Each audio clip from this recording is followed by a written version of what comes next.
नमस्ते दोस्तों। आज हम जिस टॉपिक पर बात करने वाले हैं ना, वो हमारी और आपकी जिंदगी का शायद सबसे अहम हिस्सा है, पैसा। देखिए, पैसा सिर्फ हमारी रोजमर्रा की जरूरत नहीं है। सच कहूं तो ये हमारी पर्सनल आजादी की सबसे मजबूत नींव है। तो चलिए आज के इस एक्सप्लेनर की शुरुआत करते हैं। आगे बढ़ने से पहले जरा खुद से एक सीधा सा सवाल पूछिए, क्या हम अपने पैसों को कंट्रोल कर रहे हैं या फिर पैसा हमें कंट्रोल कर रहा है? सोचिए इसके बारे में।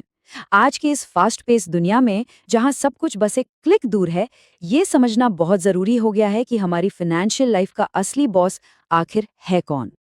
तो आज हम किन बातों पर गौर करेंगे?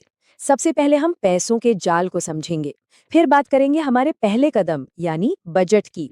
इसके बाद बचत की ताकत, पैसों को इन्वेस्ट करके बढ़ाना, कर्ज और दिखावे से बचना और आखिर में हमारा असली टारगेट, सच्ची आर्थिक आजादी। बस इन्हीं पिलर्स पर बात होगी जो हमें आर्थिक तनाव से बाहर निकालेंगे। तो चलिए सबसे पहले बात करते हैं सेक्शन 1, पैसों का जाल की। देखिए होता क्या है ना, महीने की पहली तारीख को सैलरी आती है, चेहरे पर एकदम बड़ी सी स्माइल होती है, लगता है दुनिया मुट्ठी में है।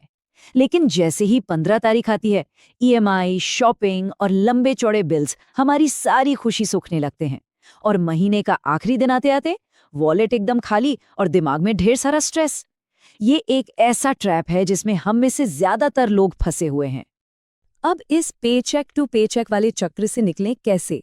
इसका सीधा सा जवाब है पर्सनल फाइनेंस। कोई भारी भरकम रॉकेट साइंस नहीं है ये बस अपनी कमाई, खर्चों और बचत को स्मार्ट तरीके से मैनेज करने का एक टूल है, ताकि कल को हमारा भविष्य सेफ रहे और पैसे का जो ये स्ट्रेस है ना, वो हमेशा के लिए खत्म हो जाए। आगे बढ़ते हैं हमारे दूसरे सेक्शन पर, पहला कदम बजट। अगर अपनी आर्थिक स्थिति सुधारनी है तो सबसे बेसिक रूल है अपने पैसों का हिसाब रखना।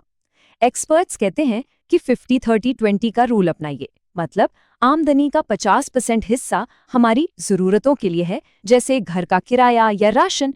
30% हिस्सा इच्छाओं के लिए, जैसे बाहर खाना या मूवी देखना। लेकिन जो सबसे क्रूशियल है वो है बचा हुआ 20%। ये हिस्सा हर हाल में बचत में जाना चाहिए, क्योंकि पैसा बचाना लिटरली उतना ही जरूरी है जितना पैसा कमाना। अब आते हैं तीसरे हिस्से पर, बचत की असली ताकत। यहाँ एक मैजिक नंबर है जिसे हमेशा याद रखना है, और वो है 6, यानी कि 6। जी हाँ, इसका मतलब है आपका इमरजेंसी फंड। मुश्किल वक्त कभी बताकर नहीं आता है ना? इसलिए कम से कम 6 महीने के खर्चों के बराबर का पैसा हमेशा आपके सेविंग अकाउंट में रेडी होना चाहिए। कल को अगर जॉब चली जाए या कोई बड़ी मेडिकल इमरजेंसी आ जाए तो यकीन मानिए ये 6 महीने का फंड ही आपका सबसे बड़ा सहारा बनेगा। चलिए चौथे सेक्शन की तरफ, निवेश यानी पैसों को बढ़ाना। सिर्फ पैसा बचाकर बैंक में छोड़ देना काफी नहीं है। असली वेल्थ तब बनती है जब आप अपने पैसों को काम पर लगाते हैं। हमारे पास वेल्थ बनाने के कई शानदार टूल्स हैं, fix deposits, mutual funds, SIP, share बाजार। कई बार लोगों को लगता है कि इन्वेस्टमेंट्स तो सिर्फ अमीरों का खेल है, पर ऐसा बिल्कुल नहीं है। ये टूल्स हम सब के लिए हैं। आपने शायद सुना होगा कि छोटी एसआईपी भी लंबे समय में एक बहुत बड़ा फंड बना देती है। और यही तो है कंपाउंडिंग का असली मैजिक। अगर आप हर महीने एक छोटी सी रकम भी लगातार इन्वेस्ट करते हैं तो कुछ सालों बाद वो एक विशाल फंड में बदल जाती है। इसके लिए आपको लाखों रुपए नहीं चाहिए, बस थोड़ी सी कंसिस्टेंसी और अनुशासन चाहिए। अब आते हैं हमारे 5वें सेक्शन पर, कर्ज और दिखावे से बचें। आज के दौर की सबसे बड़ी दुविधा पता है क्या है? जरूरत और दिखावा के बीच का फर्क। क्या आपको सच में वो नया आईफोन चाहिए क्योंकि पुराना खराब हो गया है, या फिर सिर्फ दोस्तों के सामने शो ऑफ करने के लिए? इन दोनों के बीच के अंतर को समझना ही तो फाइनेंशियल इंटेलिजेंस है। सिर्फ दिखावे के लिए ईएमआई पर चीजें लेना, ये हमारी फाइनेंशियल आजादी का सबसे बड़ा दुश्मन है। तो एक सॉलिड फाइनेंशियल प्लान के 3 सबसे अहम स्टेप्स क्या हुए? पहला, कमाना सीखें। दूसरा, बचाना सीखें। और तीसरा, अपने पैसों से अपने लिए काम करवाना सीखें। अगर आपने ये 3 बातें अपनी लाइफ में उतार लीं, तो आप कभी किसी कर्ज के जाल में नहीं फंसेंगे। और अब हम अपने आखिरी और सबसे खास सेक्शन पर पहुंच गए हैं, सच्ची आर्थिक आजादी।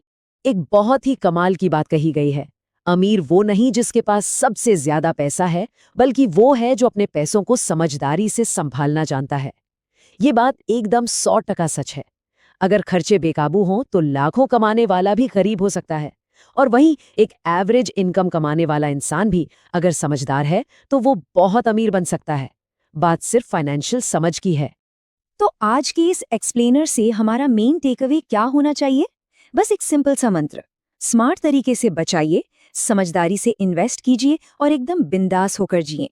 आपके आज लिए गए छोटे छोटे फैसले, चाहे वो रोज बाहर की कॉफी का पैसा बचाना हो या एक छोटी सी एसआईपी शुरू करना, कल आपकी बहुत बड़ी कामयाबी बन सकते हैं। तो अब खुद से पूछिए, आज इसी वक्त अपनी आर्थिक आजादी के लिए आप कौन सा पहला कदम उठाने वाले हैं? इस चर्चा में हमारे साथ जुड़ने के लिए आपका बहुत बहुत शुक्रिया।